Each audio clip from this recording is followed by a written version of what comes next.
Hi all, welcome to my channel. ഇന്ന് നമുക്ക് ഒരു ഡൈനമിക് ചിക്കൻ്റെ റെസിപ്പി നോക്കാം. ഇത് റെസ്റ്റോറൻറ്റിലൊക്കെ കിട്ടുന്ന എക്സ്പെൻസീവ് ആയിട്ടുള്ളൊരു ചിക്കൻ സ്റ്റാർട്ടറാണ്. നമുക്ക് അവൈലബിൾ ആയിട്ടുള്ള ഇൻഗ്രീഡിയൻസ് ഒക്കെ വെച്ച് ഇതെങ്ങനെയാണ് എളുപ്പത്തിൽ വീട്ടിൽ റെഡിയാക്കി എടുക്കുന്നതെന്ന് നോക്കാം. എല്ലാവർക്കും ഇഷ്ടപ്പെടുന്ന രീതിയിൽ ഒരു ഫ്യൂഷൻ ഓഫ് ഫ്ലേവേഴ്സാണ്. ഇതുവരെ ട്രൈ ചെയ്തിട്ടില്ലെങ്കിൽ നിങ്ങൾ ഈ രീതിയിലൊന്ന് ട്രൈ ചെയ്ത് നോക്കണം. അപ്പം എളുപ്പത്തിൽ ടേസ്റ്റി ആയിട്ടുള്ള ഈ ചിക്കൻ സ്റ്റാർട്ടർ എങ്ങനെയാണ് വീട്ടിൽ റെഡിയാക്കി എടുക്കുന്നതെന്ന് നോക്കാം. ഇതിന് എന്തൊക്കെ ഇൻഗ്രീഡിയൻസ് വേണമെന്ന് നോക്കാം. ഇൻഗ്രീഡിയൻസ് ഒക്കെ ഇവിടെ റെഡിയാക്കി എടുത്ത് വെച്ചിട്ടുണ്ട്. ഞാനൊരു 2 പീസ് ചിക്കൻ ബ്രസ്റ്റ് ഇതുപോലെ ചെറിയ പീസുകളായിട്ട് കട്ട് ചെയ്തെടുത്തിട്ടുണ്ട്. ഇനി ഈ ചിക്കൻ ഒന്ന് മാരിനേറ്റ് ചെയ്യാനായിട്ട് ഞാൻ സോയ സോസ് എടുത്തിട്ടുണ്ട്, മുളക് പൊടി, വെളുത്തുള്ളി പൊടിച്ചത്, ഇല്ലെന്നുണ്ടെങ്കിൽ നിങ്ങൾക്ക് വെളുത്തുള്ളിയുടെ പേസ്റ്റ് വേണമെങ്കിൽ എടുക്കാം, ഉപ്പ്, ഒരു മുട്ട, ഇതെല്ലാം എടുത്തിട്ടുണ്ട്. അപ്പം ഞാനതേണ്ട ആദ്യം 1 ടേബിൾ സ്പൂണോളം സോയ സോസ് ഒഴിച്ചു കൊടുക്കുവാണ്. ഇതിലേക്ക് 2 ടീസ്പൂണോളം ചില്ലി പൗഡറും 1 ടീസ്പൂൺ വെളുത്തുള്ളി പൊടിച്ചതും ഉപ്പും 1 ടീസ്പൂണോളം ഒറിഗാനോയും കൂടെ ചേർത്ത് കൊടുക്കുന്നുണ്ട്. ഇതിലേക്ക് 1 ടീസ്പൂണോളം പെപ്പർ പൗഡർ ചേർക്കുവാണ്. എരിവിനനുസരിച്ച് നിങ്ങൾക്ക് ഈ മുളക് പൊടിയുടെയും പെപ്പർ പൗഡറിൻ്റെ അളവ് ഇച്ചിരി കൂട്ടാം കേട്ടോ.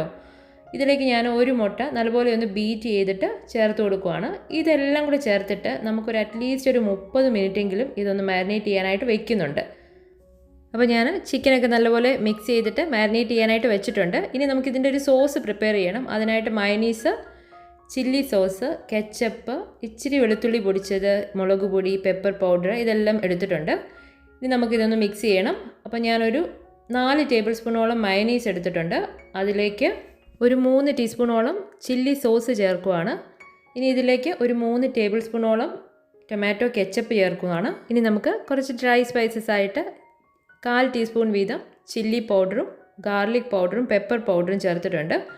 മയനീസിൻ്റെ അകത്തും സോസിൻ്റെ അകത്തും എല്ലാം ഉപ്പുള്ളതായതുകൊണ്ട് നിങ്ങൾ ഉപ്പ് നോക്കിയിട്ട് ആഡ് ചെയ്യാവുള്ളൂ. ഇതെന്നിട്ട് ഒന്ന് ഫ്രിഡ്ജിലോട്ട് വെക്കുന്നുണ്ട് തണുക്കാനായിട്ട് കേട്ടോ. അപ്പോൾ നമുക്ക് ഇതേ മാരിനേറ്റ് ചെയ്ത് വന്ന ചിക്കനിലേക്ക് നമ്മൾ ഒരു 4 ടേബിൾ സ്പൂണോളം മൈദയും ഒരു 2 ടേബിൾ സ്പൂണോളം കോൺഫ്ലോറും കൂടി ആഡ് ചെയ്യുന്നുണ്ട്. ഒന്ന് ക്രിസ്പി ആയിട്ടൊക്കെ കിട്ടാനാണ് അങ്ങനെ ചെയ്യുന്നത്. ഇതെല്ലാം കൂടെ ഇട്ടിട്ട് ഒന്നുകൂടെ ഒന്ന് മിക്സ് ചെയ്യുന്നുണ്ട്. ഈ സമയത്ത് നമുക്ക് പാനിൽ എണ്ണ ചൂടാക്കാൻ വെക്കാം ഇതൊന്ന് വറക്കാനായിട്ട്. എന്നിട്ട് നമുക്ക് മിക്സ് ചെയ്ത ഉടനെ നമുക്കിത് എണ്ണയിലിട്ട് ഒന്ന് വറുത്തെടുക്കണം. അപ്പോൾ ഞാൻ ഒരു പാനിൽ എണ്ണയൊക്കെ ചൂടാക്കി വെച്ചിട്ടുണ്ട്. ഇതിലേക്ക് ഞാൻ ഓരോ പീസുകളായിട്ട് നമ്മൾ മാരിനേറ്റ് ചെയ്ത് വെച്ചിരിക്കുന്ന ചിക്കൻ ഇട്ട് കൊടുക്കുവാണ്. ചെറിയ പീസുകളായിട്ട് കട്ട് ചെയ്തുകൊണ്ട് തന്നെ ഇത് പെട്ടെന്ന് നമുക്ക് വെന്ത് കിട്ടും. ഒരു മീഡിയം ഫ്ലെയിമിൽ ഒരു 5 to 8 മിനിറ്റിനുള്ളിൽ തിരിച്ചു മറിച്ചു വിട്ട് ഇത് കുക്ക് ചെയ്തെടുക്കണം. നല്ല ക്രിസ്പി ചിക്കനായിട്ട് ഇത് കുക്കായി വന്നോളും. പിന്നെ നിങ്ങൾ എടുക്കുന്ന ചിക്കൻ പീസിൻ്റെ സൈസിനനുസരിച്ച് ഇച്ചിരി കുക്കിംഗ് ടൈമൊക്കെ അങ്ങോട്ടും ഇങ്ങോട്ടൊക്കെ ഒന്ന് മാറും. കുക്ക് ചെയ്ത് ഫ്രൈ ആയ ഈ ചിക്കൻ നമ്മളൊരു പേപ്പർ ടവലിലേക്ക് എടുത്ത് മാറ്റിയിട്ടുണ്ട്. ഇത് നല്ല ക്രിസ്പി ആയിട്ട് ഇരിക്കുന്ന ചിക്കനിലേക്ക് നമ്മൾ ചില്ലാക്കി വെച്ചിരിക്കുന്ന സോസ് ഒഴിച്ചു കൊടുക്കുവാണേ. ഈ സോസ് ഒന്ന് ഒഴിച്ചു കൊടുത്തിട്ട് ഇത് നന്നായിട്ട് ഈ ചിക്കനിൽ കോട്ട് ചെയ്തെടുക്കണം. ഇതുപോലെ ഞാനിത് ഈ ചിക്കനിൽ നല്ലതായിട്ട് കോട്ട് ചെയ്തെടുത്തിട്ടുണ്ടേ. ഇനി ഇത് നമുക്ക് സെർവ് ചെയ്യാനായിട്ട് ഞാനൊരു ലെറ്റസ് വെച്ച് ഇതുപോലെ ഒരു കപ്പ് റെഡിയാക്കി എടുത്തിട്ടുണ്ട്. ഇങ്ങനെ തന്നെ വേണമെന്ന് ഒരു നിർബന്ധമില്ല. നിങ്ങൾക്ക് ഒരു ഫുൾ പ്ലേറ്റിലേക്ക് ലെറ്റസിൻ്റെ ലീഫൊക്കെ വെച്ചിട്ട് ചെയ്തു കൊടുക്കാം. ഇതൊന്നും ഇല്ലെങ്കിലും ഇത് ടേസ്റ്റിയാണ് കഴിക്കാനായിട്ട്. സെർവ് ചെയ്യുമ്പോൾ ഒന്ന് അട്രാക്റ്റീവായിട്ടിരിക്കാനായിട്ട് നമ്മളിങ്ങനെ ചെയ്യുന്നതേ ഉള്ളേ. അപ്പോൾ ഞാൻ ഈ ലെറ്റസ് കപ്പിലേക്ക് ഇതിട്ട് കൊടുക്കുവാണ്.